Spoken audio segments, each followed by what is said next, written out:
Hello dear students, మనం final accounts related problems discuss చేస్తున్నాం.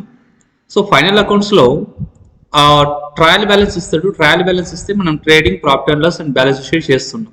అయితే ద ఇంపార్టెంట్ టాపిక్స్ ఏంటి ఫైనల్ అకౌంట్స్లో అంటే అడ్జస్ట్మెంట్స్ మనకు అండర్స్టాండ్ అయితే ఫైనల్ అకౌంట్స్ సింపుల్గా మనం టాలీ చేయొచ్చు, ప్రాబ్లం ఈజీగా సాల్వ్ చేయొచ్చు. సో ఈ క్లాస్లో treatment of adjustments in final accounts, already మనం ప్రీవియస్ డిస్కస్ చేసినటువంటి ప్రాబ్లమ్స్ రిలేటెడ్గా అడ్జస్ట్మెంట్స్ ఏవైతే ఉన్నాయో వాటికి సంబంధించిన అడ్జస్ట్మెంట్స్ మాత్రం డిస్కస్ చేస్తున్నాం. So look at here, first adjustment value of closing stock.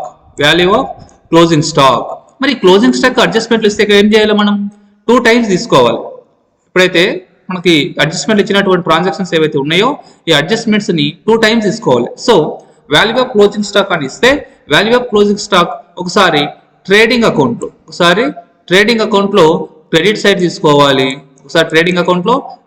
తీసుకోవాలి, అట్లనే బ్యాలెన్స్ షీట్లో మనం అసెట్గా ట్రీట్ చేయాలి. క్లోజింగ్ స్టాక్ని ఒకసారి ట్రేడింగ్ అకౌంట్లో క్రెడిట్ సైడ్ తీసుకోవాలి, అట్లనే ఒకసారి మనం బ్యాలెన్స్ షీట్లో అసెట్గా ట్రీట్ చేయాలి.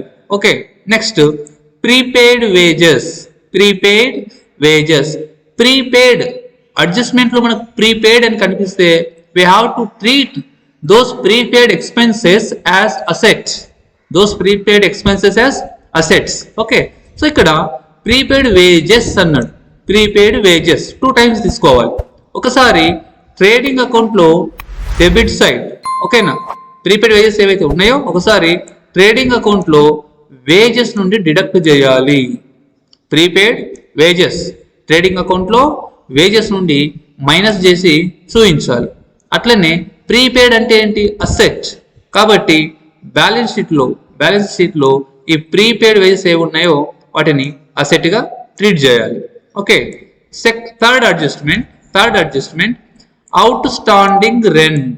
అవుట్ స్టాండింగ్ అంటే లయబిలిటీగా ట్రీట్ చేయాలి. ఓకేనా, ప్రీపెయిడ్ అంటే అసెట్గా ట్రీట్ చేయాలి, అవుట్ స్టాండింగ్ అంటే లయబిలిటీగా ట్రీట్ చేయాలి. ఓకేనా, మనకు ఒకటి క్లారిటీ వచ్చింది. అవుట్ స్టాండింగ్ రెంట్ అంటే ఒకసారి బ్యాలెన్స్ షీట్లో లయబిలిటీ సైడ్ రికార్డ్ చేయాలి, మళ్ళీ ఇంకోసారి ఏం చేయాలా, అవుట్ స్టాండింగ్ అంటే యాడ్ చేయాలి. ప్రీపెయిడ్ అంటే మైనస్ చేయాలి, అవుట్ స్టాండింగ్ అంటే యాడ్ చేయాలి. దేనికి యాడ్ చేయాలి, రెంట్కు. మరి రెంట్ ఎక్కడ, డైరెక్ట్ ఎక్స్పెన్సెసా ఇండైరెక్ట్ ఎక్స్పెన్సెసా? Rent indirect expenses. కాబట్టి ప్రాఫిట్ అండ్ లాస్ అకౌంట్లో రెంట్కు అవుట్ స్టాండింగ్ రెంట్ ఏదైతే ఉందో అది యాడ్ చేసి మనం ప్రాఫిట్ అండ్ లాస్ అకౌంట్లో డెబిట్ సైడ్ రికార్డ్ చేయాలి. అట్లనే అవుట్ స్టాండింగ్ రెంట్ని మళ్ళీ ఒకసారి బ్యాలెన్స్ షీట్లో లయబిలిటీగా ట్రీట్ చేసి బ్యాలెన్స్ షీట్లో లయబిలిటీ సైడ్ రికార్డ్ చేయాలి. Okay, next adjustment, last adjustment depreciation on machinery 10%, depreciation on furniture 5%. Right, depreciation adjustment ఇచ్చినప్పుడు ఆ డిప్రిసియేషన్ ని మనం ఎక్స్పెన్సెస్ గా ట్రీట్ చేసి ఒకసారి ప్రాఫిట్ అండ్ లాస్ అకౌంట్ లో డెబిట్ సైడ్ రికార్డ్ చేయాలి. ఓకేనా, డిప్రిసియేషన్ ఆన్ మెషినరీ అన్నాడు.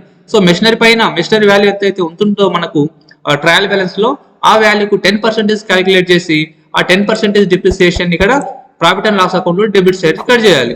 ఓకేనా, ఇంకోసారి ఏం చేయాలి, ఆ పర్టికులర్ అసెట్ నుండి మనము బ్యాలెన్స్ షీట్ లో ఆ పర్టికులర్ అసెట్ నుండి డిడక్ట్ చేసి మైనస్ చేసి చూపించాలి. Okay, next depreciation on furniture అన్నాడు. So depreciation is indirect expenditure. ఓకేనా, కాబట్టి depreciation profit and loss account లో డెబిట్ సైడ్ రికార్డ్ చేయాలి. అట్లనే ఆ పర్టికులర్ అసెట్ మన ఇక్కడ ఏమన్నాడు, ఫర్నిచర్ అన్నాడు. సో ఆ ఫర్నిచర్ నుండి 400 రూపీస్ మనం డిడక్ట్ చేసి బ్యాలెన్స్ షీట్ లో చూపించాలి. సో అడ్జస్ట్మెంట్స్ 2 times తీసుకుంటాం. ఒకసారి trading and profit and loss account లో తీసుకోవాలి, ఒకసారి బ్యాలెన్స్ షీట్ లో తీసుకోవాలి. బ్యాలెన్స్ షీట్ లో మనకు కామన్ అడ్జస్ట్మెంట్స్ ఏవి వస్తున్నాయంటే క్లోజింగ్ స్టాక్ వస్తుంది. క్లోజింగ్ స్టాక్ ని బ్యాలెన్స్ షీట్ లో అసెట్ గా ట్రీట్ చేయాలి, ఒకసారి ట్రేడింగ్ అకౌంట్ లో క్రెడిట్ సైడ్ తీసుకోవాలి. ప్రీపెయిడ్ ఎక్స్పెన్సెస్ ఏమైనా వస్తే అవి ఎక్స్పెన్సెస్ నుండి డిడక్ట్ చేయాలి, అట్లనే అసెట్ గా ట్రీట్ చేయాలి. అవుట్ స్టాండింగ్ ఎక్స్పెన్సెస్ ఏమైనా వస్తే వాటిని ఆ పర్టికులర్ ఎక్స్పెన్సెస్ కు యాడ్ చేసి బ్యాలెన్స్ షీట్ లో లయబిలిటీ సైడ్ రికార్డ్ చేయాలి. డిప్రిసియేషన్ ఏదైతే ఇస్తారో డిప్రిసియేషన్ ని ప్రాఫిట్ అండ్ లాస్ అకౌంట్ లో డెబిట్ సైడ్ రికార్డ్ చేయాలి, అట్లనే బ్యాలెన్స్ షీట్ లో అసెట్స్ సైడ్ ఆ పర్టికులర్ అసెట్ నుండి డిడక్ట్ చేయాలి. Okay, thank you.